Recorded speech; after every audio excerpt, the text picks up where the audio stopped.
What's happening, y'all? So when I began this podcast, we're going to talk almost 7 months, maybe 8 months ago.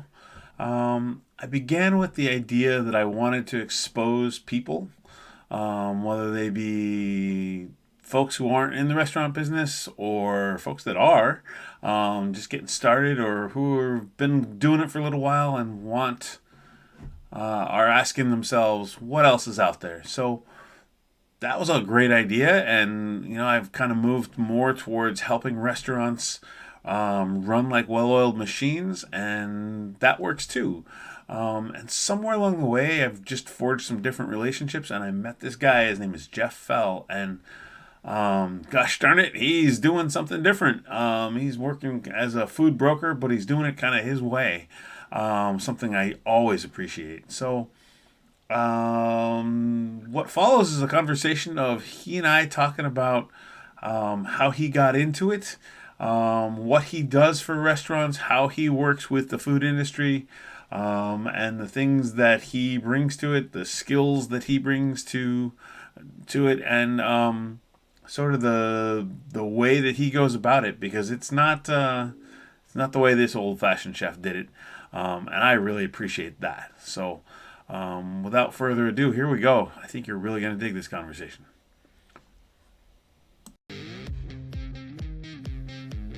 You're listening to the Culinary Mechanic Podcast. I'm your host, Simon Zatyrka, the founder of Culinary Mechanic, a restaurant advisory firm focused on making kitchens and restaurants run like well-oiled machines. With this podcast, we aim to bring you insights, strategies, tools, and tactics, and sometimes just good old advice and stories that are going to help you run your restaurant better. I hope you dig it, because honestly, it's a real labor of love. One thing you could do that would help me a whole lot is to go anywhere that you listen to podcasts and leave a 5-star review. That'll help get the word out so that more people will hear this podcast, and hopefully we can help more restaurants run just a little better. Now please, enjoy the show. Today I'm joined for the Culinary Mechanic Podcast by Jeff Fell of Fell Into Food. Jeff, welcome. What's going on, Chef? How are you today? Oh, brother, I am good. I'm up here in Seattle, and the sun is shining, so life is good, because, we only get about 51 days of sunshine a year, I feel. Sunshine in here, but it's blistering like 94 with humidity or like 97. So inside is where I am at. I feel it. That's good stuff. All right, man. I am not really a huge formality guy, so let me just ask you a question. How'd you get into the industry? Like, how did you fall into food? Ooh, see what I did there.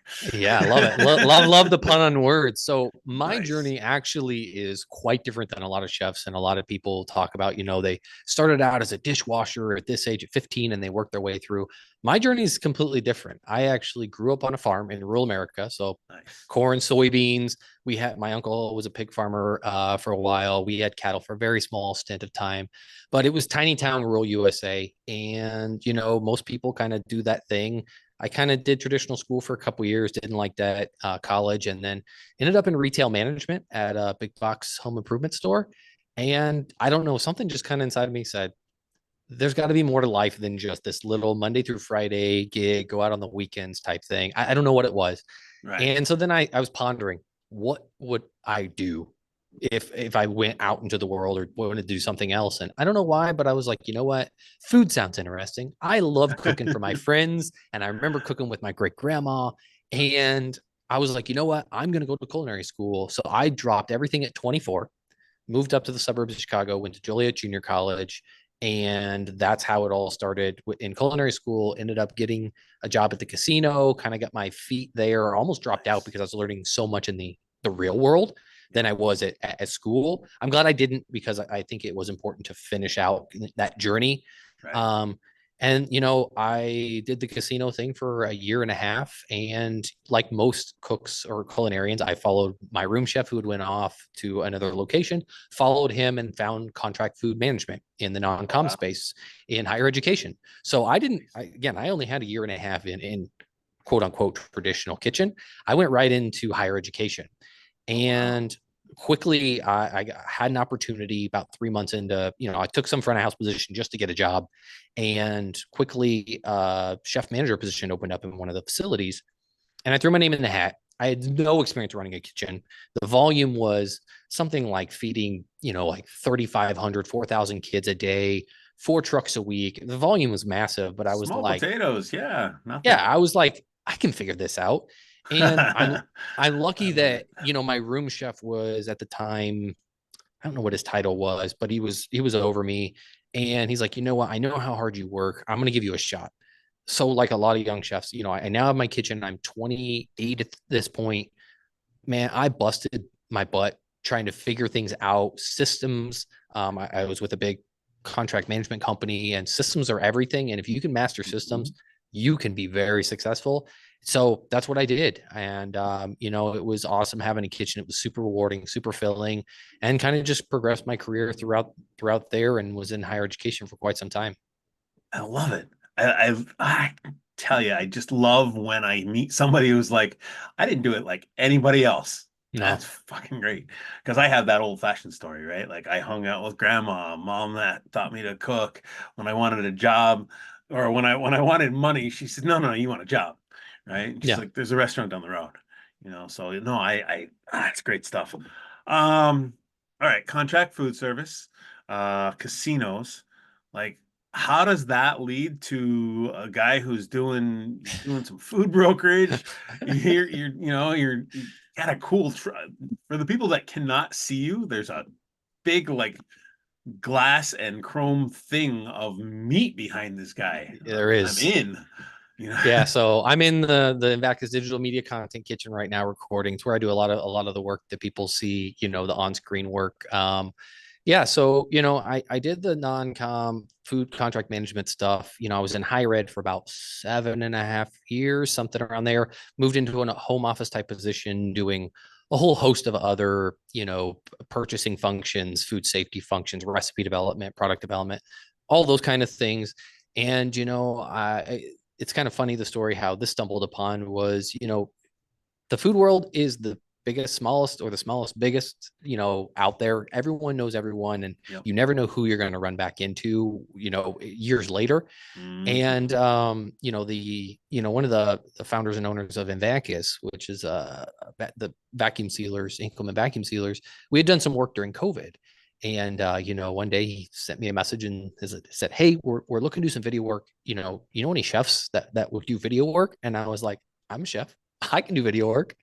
And so I, came in and we started doing a little this, a little that. And that kind of led more into more. And I really actually enjoy being in front of the camera. A lot of people are shy, but I don't know. I kind of gravitated toward it. I like being in front of the camera. Right. It's fun. It's a good chance to really show personality. You get to be very flexible, especially when we're doing cooking dishes. So that kind of developed. And, as of January of this year, I said, you know what, I want to kind of do my own thing. And, I started a company, fell into food, hence my last name, and I got to give credit to where it's due to my wife. I had all these other names and spent hours as most do trying to figure out what we're going to call it. And she said, "What's the name going to be?" And I told her all these different names, Chef Jeffel and this and that, and tactics and tips in the kitchen. And she was like, no, no, no, no. She kind of pondered for about 30 seconds. She goes, "Fell into food." And I was like, at first I was like, no, this can't be what it's going to be. I can't admit that she's going to be right.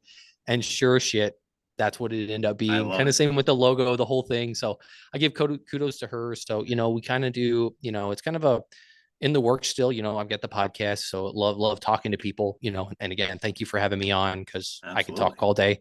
And so do the podcast, do some video work with Invacus Digital Media. And then, again, the easiest way to explain it is a mini, like I don't want to say mini, it's food brokerage, but it's a different model than what's out in the market. I love connecting people. I love helping people, whether that's a product or service, because it makes sense for somebody else.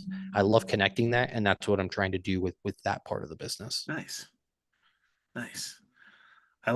Yeah, that's fun stuff. I think that it's great for the listeners, the watchers. I think that anybody who's paying attention to this to see that like there's more to that four-letter word that is chef than just what we expect, right? It isn't Mm-hmm. necessarily grinding it out on the line on Friday night, right? I think that being able to parlay great food knowledge and experience with food and with operations to be able to take it to like food brokerage. I think that's just amazing. Yeah, That's great. and I tell a lot of people, I call myself lucky.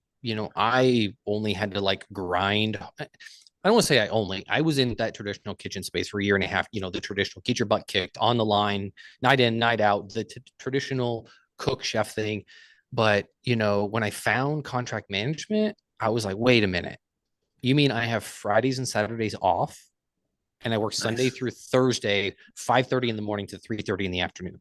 I was like sold. Like, why on God's green earth? This is before I had kids, before me and my wife were married. I was like, why on earth would I want to beat myself up? And I see, you'd see all these, older chefs, and sometimes not even that old really, and they're aching and they hurt, and you could just tell that they just they were just like, you could tell that they just been beat up, their whole career. And I was like, man, there's got to be, you got to work smarter than harder, in my opinion. And that's what I did. I put in a lot of hours when I, became chef of, these colleges, and ultimately GM or food service director. It was still a lot of work, but it was using my brain. I was getting paid now to use my brain, not for the sheer ability of constantly cooking and pumping out food. It was the knowledge of teaching people, educating people Awesome. to be efficient and effective. And that's kind of what I've carried through my whole career is let's be efficient with our time and our energy versus sheer, just because you put in 20 hours a day, I don't give a shit. I really don't. That doesn't mean that you were effective and efficient in your day. You can say I put in 20 hours, but to be honest, I'm probably more efficient in my 6 hours that I put in than you were in your 20. So don't punish me. That's on you if you can't be efficient. So I think the model's got to change from just sheer hours worked. Unless you truly are in a kitchen, you got to put in the hours because you're physically open. That I completely understand. But if you can automate both But in the even kitchen then, and your life. honestly, but even then, that's why we have that's why there are structures, right? That's why a chef has sous chefs. That's why you promote supervisors. That's why you have all those things. I mean, I stand on the other side of that and go, I am one of those guys that's achy, right? Like I'm 50, 51, I'll turn 52 fairly soon. And I just had like the most amazing visit with my freaking orthopod, right? Like she's like, you need a new hip. I'm like, are you kidding? I'm like, nope, you need a new hip and you probably need a new knee. I'm like, oh, great. So those thousands of hours of grinding it away, but I don't think I'd trade it for anything. I mean, I spent, whereas Yeah. you talk about like a year and a half, couple of years, some of my best memories of doing it, and I kind of now get to be classified as like that old guard, right? Like there's a style of work and things that like it's just different.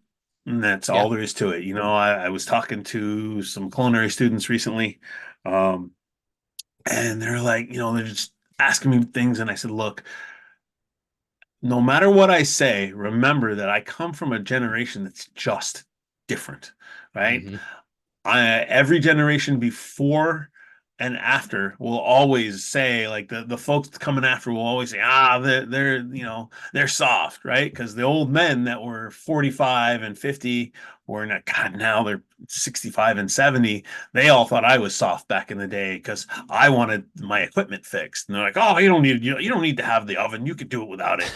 It's like, well, but and so it all goes that way. But I think one of the things that you said that really makes me like smile inside and out is systems, because I think that being a lot of what I do nowadays is help chefs go, all right, how are you doing that? Oh, this is how you do it. I'm like, sweet, write that down. Now, be able to teach it, because so Mm-hmm. much of what it is it's all in silos, it's all in somebody's brain, you know and I think that as a culture of work, being able to convey to somebody standing next to you not only what you need done, but here, I want it done this way, and I'd really like it if you taught it this way, right? And I think that kind of overrides the whole teaching for compliance, but Mm-hmm. now you get to start to teach for culture, right? Right. So that Yeah. It's got to everybody is be teaching in the same similar method. right. The teacher, the people who are learning become teachers within their own peer group, right? Because there's Absolutely. nothing, it's got to be duplicatable and scalable. At the end of the Totally. day, to be successful, you have to have those two mantras. And that's, something that I always did. And it takes a lot more work up front, to be completely honest. Again, it's not that I was absent from the kitchen when I was the chef, when younger. I put in a lot of hours. It's just I wasn't physically behind the stove the entire 10, 12-hour shift. I spent a lot of that shift, obviously, organizing, making sure, ordering is set and menus are set. But then it was taking the next in command, or taking the cashier that had this interest in down periods and said, you know what, can you teach me some knife skills? Absolutely. Why would I turn you down because you want to better yourself? Because that's what happened to me a lot of times throughout my career. People wanted to keep me down because, okay, he's efficient, he's effective, so let's keep him where he's at because the ecosystem is good, right? And then nobody wanted to rock the boat. Well, I don't care if my life gets a little harder if I can make somebody's life better. So that's what it was. It was, let's teach the cashier. And I had cashiers become cooks, like full-blown cooks. They had no aspiration to do it, but just through the journey, they were like, this is much more rewarding than standing behind a register and checking people in all day and taking money. So I think the teaching aspect has to be forefront. And again, the systems, when you can systematize, it's duplicatable, it's repeatable. You can do that over and over again. And it doesn't matter who you bring in, you plug and play. It's like, okay, cool. It's the same system. I'm just going to plug you into that. And I think a lot of people do have a lot of trouble when they go into something and there is no system. There isn't something set that they can come plug and play. And you see a lot of great, I want to say just chefs, anyone in this industry, they get put into a situation where there isn't set proper systems and they have a hard time because a lot of people aren't, I don't know how to phrase it, but that's not their specialty. They're not the best at putting together the system that then gets ran and optimized, Are you feeling overwhelmed by the grind of running your kitchen? Imagine, kitchen's humming along, people are on task, and you have the time to be creative and still make it home to see your family. Well, Culinary Mechanic is here with the strategies, tools, and tactics to help you be the leader everybody wants to work with. If you'd like to find out more about how Culinary Mechanic can help you run your restaurant like a well-oiled machine, I invite you to use the link in the show notes to book a 30-minute free consultation call. Totally. I mean, I just talked to a restaurant owner the other day, and thankfully he called me and he said, hey, you seem to be the systems and processes guy. I said, yes, I am. I'm like, Culinary Mechanic is really based on that. And he goes, great. He goes, because I've got all these ideas. I just don't know how to get them like locked in. He goes, and a few of the systems that I do, I can't seem to get to stick. And I was like, okay, like I can work with that, right? Like that's about buy-in and change management. Mm-hmm. And that's about communicating. That all comes down to communication. So I think that it's really, it's important to understand that there are people who are great with systems and there are other people who are great with ideas. And that's why there's so many people in the world, right? You just have to Everybody's connect got the their people. job. Yeah, totally. Totally. I think that, for me to look back and go, I remember the days when I worked in kitchens that didn't have recipes. None. And the chef would like, yeah, I mean, you want to kick in the shins because the sauce is too thick. And I'm like, yeah, well, you never. I'm like, Mm-hmm. then show it to me again, man. Yep. And that taught me that at some point, like I started writing down as a sous chef, I started writing down the recipes for my chefs and going, does that look right? Because that's what I saw. And oh yeah, that's good. That's good. Put a little asterisk next to that. I'm like, okay. And that Mm-hmm. meant you're gonna add more salt when, in the summer when avocados are watery or whatever that may be. But Right.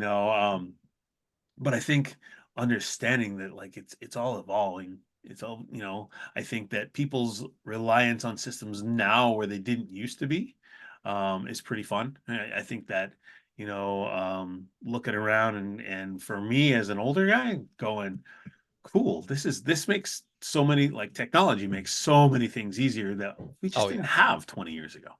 Right. You adapted to the time and what you had available to you, right? And as Totally. times are now rapidly changing, especially in the kitchen, you adapt and evolve. And like you said, every generation, every time frame has its niche of what's available to them. I mean, Yeah.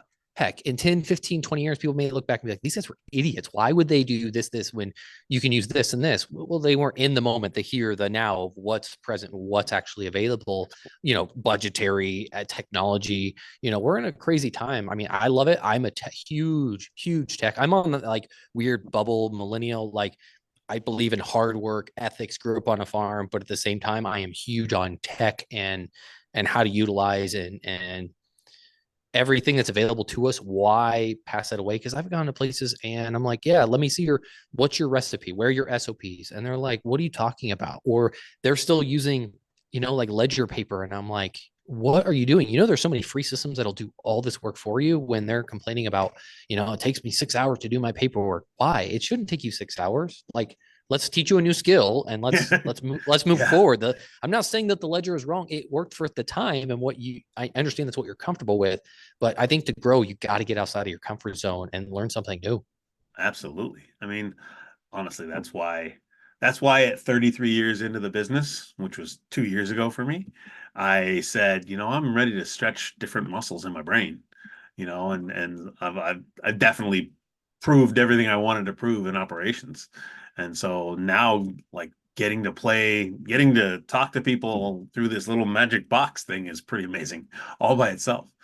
I'm curious, what are you seeing when you look around kind of in the food world and the food broker? What are you seeing as trends? What are you seeing as something kind of curious or phenomenal? Or hell, you can even have a rant if you want, but like anything that's just kind of sticking out in the food world for you right now? Yeah, for me, I think we're at a point, and at least this year, and again, everything that I've came out and seen from a trends kind of matched to what I thought was going to happen this year too. Is a lot of it's like I'm trying to put the right words to this. Is you've got simplistic food that's being elevated, so more home style type body, because we're at a point where I believe, and again, these are my opinions, is that you no longer can just go out and eat fast food anymore because it's becoming so expensive because the supply chain was so disrupted during COVID and things never really settled back down, to be honest, right? There became a new bottom line, a new norm. And you see now big chains are now coming out and realizing, uh-oh, the average person is not eating out anymore because they just physically can't afford it. Whereas before it was, hey, you know what? I can't feed my kids, or I'm short on cash. Let me go run to McDonald's and get off the dollar menu, and I can feed my family for $10. You can't do that anymore. You can't. I get my kids 2 Happy Meals and a couple drinks, and it's $13-14 for their stuff, not even mine. Yep. So I think we're seeing a lot of people realizing that, I'm going to have to embrace this thing of cooking at home, some crazy ideological thing. Right. So I think that's happening, but then in the professional world, it's being elevated. People are like, okay, that's kind of the food. Let's elevate that by using simplistic ingredients.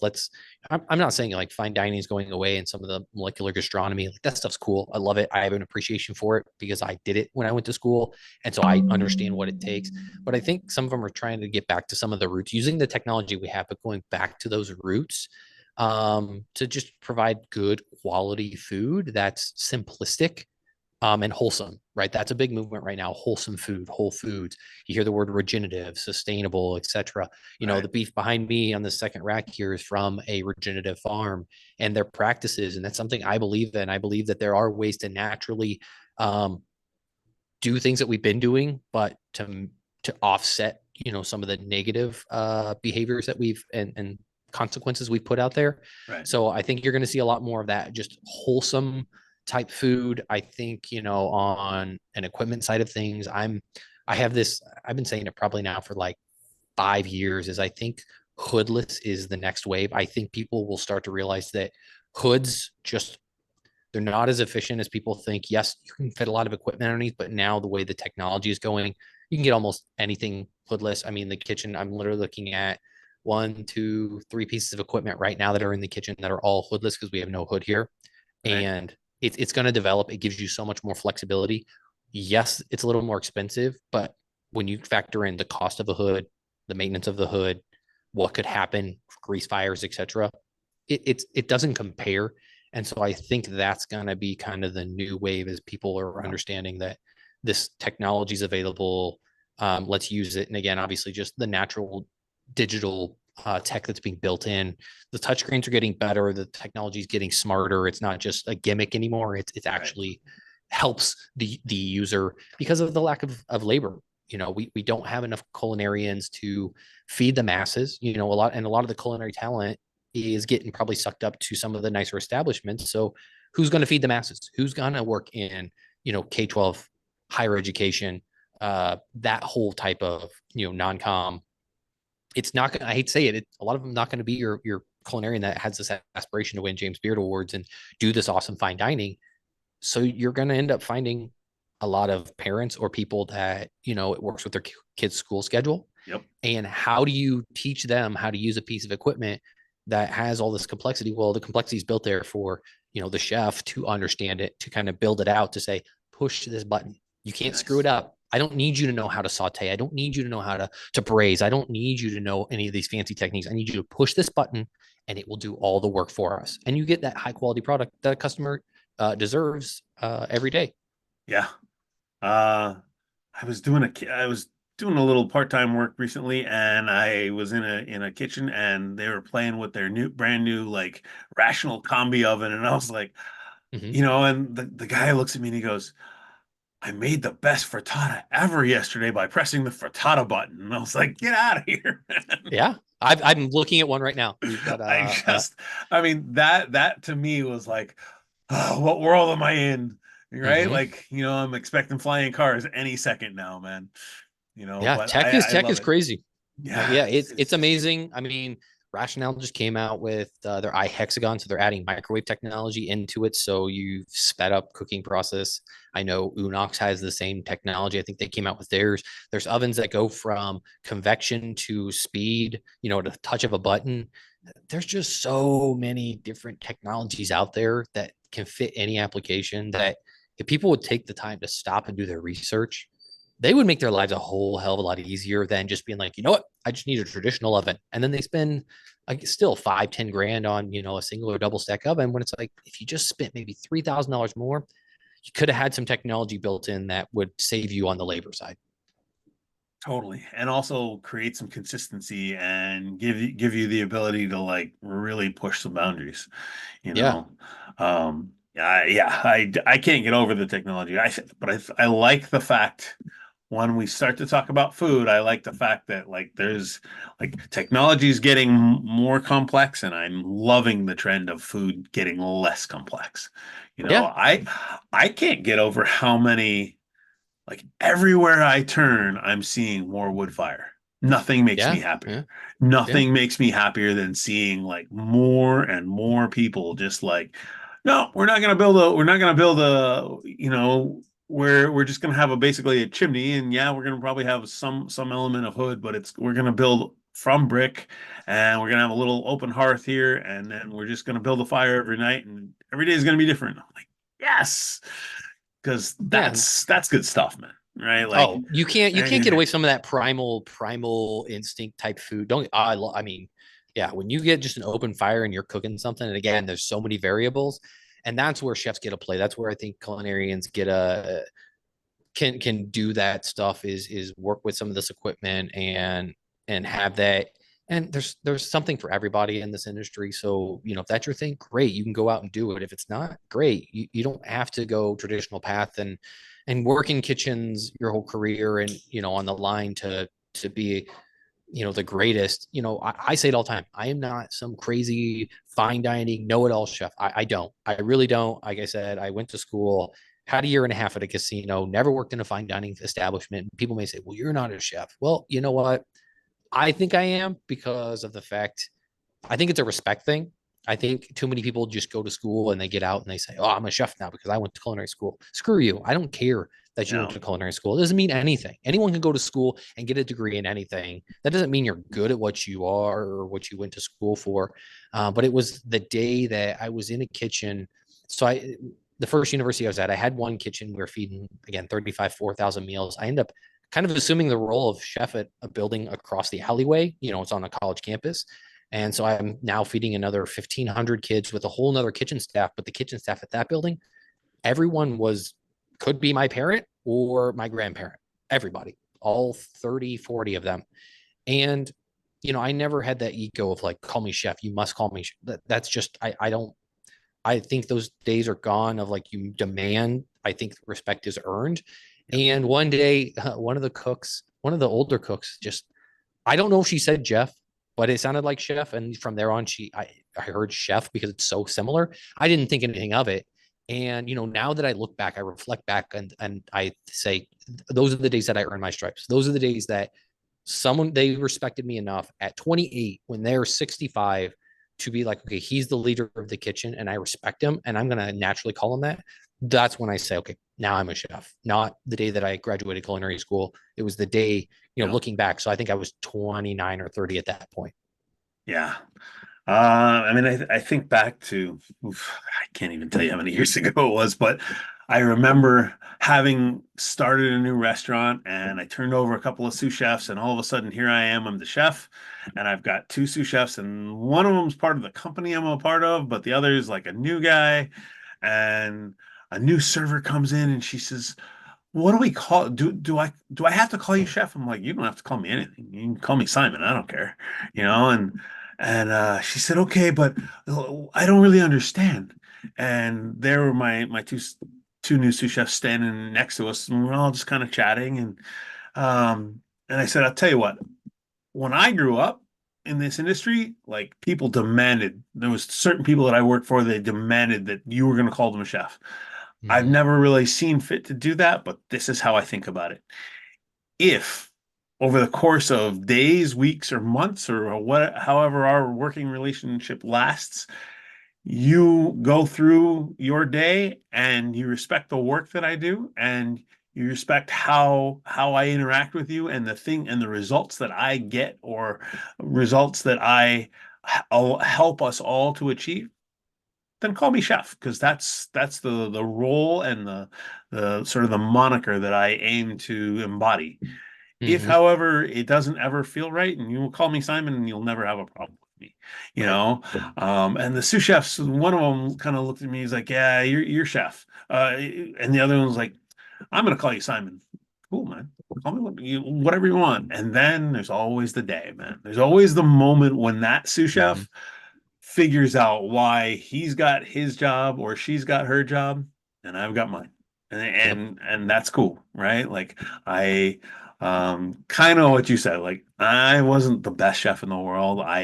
When the whole like molecular gastronomy thing started to come, I read a couple of the books, right? I'm pretty sure molecular gastronomy by the French dude is sitting on my bookshelf. And I read it and I understood it, and I was like, yeah, that's nice. Let's go start a fire. Yeah. Like I still don't fully understand like why we're like pureeing things and making spheres out of them, but okay, man. Like it's cool.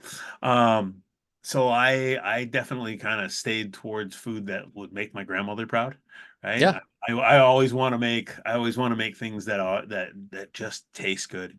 Yep. Um, you know, Simple foods taste good. That's what it is. Simple foods taste good. And it's funny that when I cook for somebody or just naturally at family events or whatever, I'm usually at the mercy of their pantry. Well, for one, and they usually aren't going to have the equipment that I've got at my house or the different seasoning, spice, whatever it might be, right?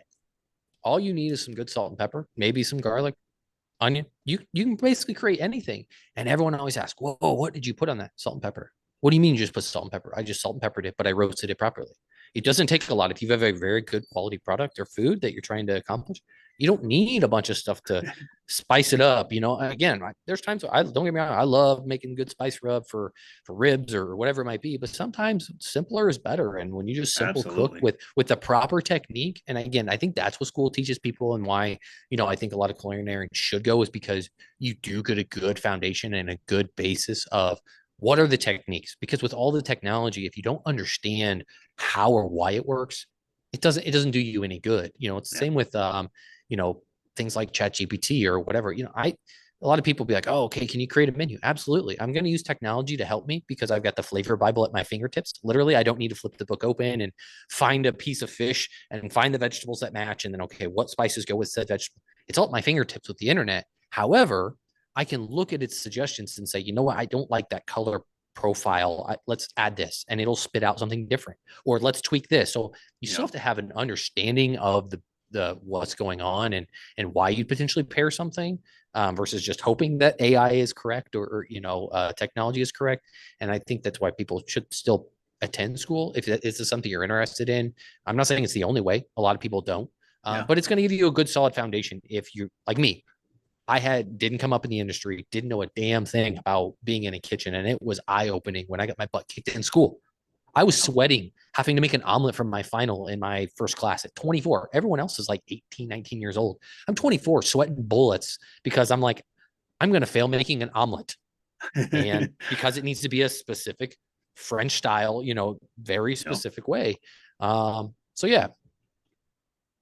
Yeah. It's good stuff. It's a great reminder. You got to understand the basics, right? You got to understand, or it's super helpful to understand the fundamentals to be able to make whatever piece of technology, or to kind of get the next level of anything to work. I think Yeah. that allowing those things to simply replace good fundamental knowledge is a mistake, and I see it sometimes. People are like, oh well, yeah, okay, slow down, man. Slow Yeah. down, and I think that, yeah, I mean, we could go on and on about the concept of patience in careers and patience in cooking, and I think that slowing down versus speeding up, and all those things could just, that's an entire show. You can talk about, Oh like, yeah. Oh you yeah. know you can spend an hour or two talking just about that. Well, gosh, Jeff, thank you for joining us in the sandbox, man. Like, I can't even tell you how much I appreciate um a really good fresh opinion on a number of topics. That's been cool to hear somebody who's done it really differently. But not surprisingly, you come up at a lot of the same spots that I do with things. It's like, okay, cool. I think that great food and people understanding systems and food um, really goes a long way. So Yeah. yeah, No, thanks for joining us. yeah, I appreciate you having me on. It's good to be on the other side of the table, and not asking the questions all day. And sometimes, again, it's good to flip roles and just be able to word vomit all over somebody else and have them listen to what's going on in my crazy mind. But like you said, I think at the core, even though the paths are different, like that end goal is still the same, and a lot of the fundamentals and core concepts are still there, even though two completely different ways. And I think, I'm glad we were able to have this conversation to kind of show that, because I want people to know, just like you do, is that there's so many aspects of this industry and there isn't a linear path, right? If you know what you want to aspire to be, your journey is going to be a whirlwind all over the place. But as long as you kind of know where you want to end, you can get there. And there are some crazy awesome jobs in this industry that a lot of people don't think. I mean, all I thought was I'm supposed to work my way up through the line, become a sous chef, become a chef, and then what? Right. And then when that happens really fast, it makes you kind of wonder and go, what is next? And that's when I started exploring what's out there. And there's so many things for people. So, people, culinary students, whoever you are, if you're watching, listening, keep an open mind. There's a job for almost anybody in this industry to do anything from procurement to food safety to physically cooking on the line, working on the line, to Yeah. videography, to audio, to technology. There's something for everybody. Yeah, and I think that we're gonna see a lot of different things start to become available, because there's just so many different ways to do all this. Mm-hmm. Well, awesome. I'm gonna drop it in the show notes so that people can find your website, find your handles on social media. To all of you out there who are joining us every week, just know that the number is growing ever so slightly, but the good news is it's growing. So that's what matters to me. Until next time, I thank you, Jeff, for showing up and having a great conversation. And for all those listening, thank you so much. Have a great one. Appreciate it, Chef.